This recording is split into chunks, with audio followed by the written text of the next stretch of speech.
Scorpio, your week commencing the 12th of May forecast begins with the annual full moon in your sign.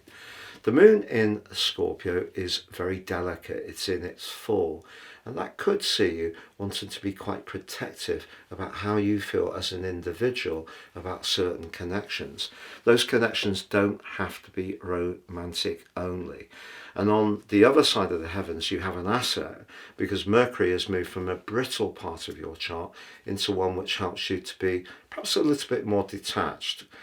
But Uranus, the planet of independence, which has been so powerfully affecting your sector of relationships full time since March 2019, is in the mix. Now that can create a lot of electricity. The moon opposite Uranus can see us needing some personal space, but it also can see us suddenly attracted. And with Mercury there, maybe a text message or email you send or you receive could prove to be really interesting. But just be aware that Pluto, your modern ruler, does tangle with Mercury this week. So if you are discussing a relationship issue and you feel that the other person isn't listening as attentively as they could, you could get somewhat frustrated, and that can create a lot of energy. But you have a big asset in your astral locker because Mars, your traditional ruler, is high in the sky, giving you a greater sense of self-confidence. He's also forging a very positive link to Venus, the relator, which will reach its peak on the 22nd of this month.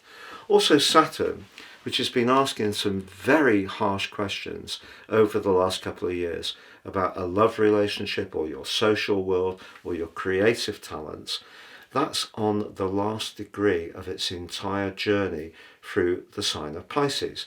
Now it's going to be repeated on this degree through the early part of February next year because of course Saturn is going to make its way for 3 months into the sign of Aries.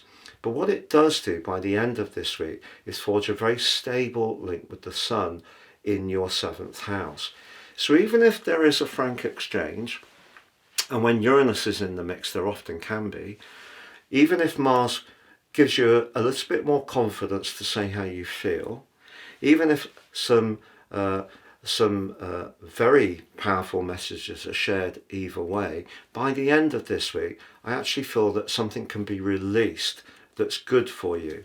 And maybe if you have been too attached to something, it will help you to just stand back a little bit. And even if you have a temporary break from a particular friendship or a connection with someone that you have had romantically, it doesn't necessarily have to be terminal, but it will give you a little bit of room to just digest and just think about exactly what you want. So I think from the process you can end up in a much better position and understanding your needs and circumstances much more clearly. Please join me at my new website at www.patrickarundell.com. You can enjoy your daily, weekly, monthly and year 2025 love horoscopes. You can also check out my wonderful 3 tarot readings. They really are very, very revealing. Or you can download your free natal chart too.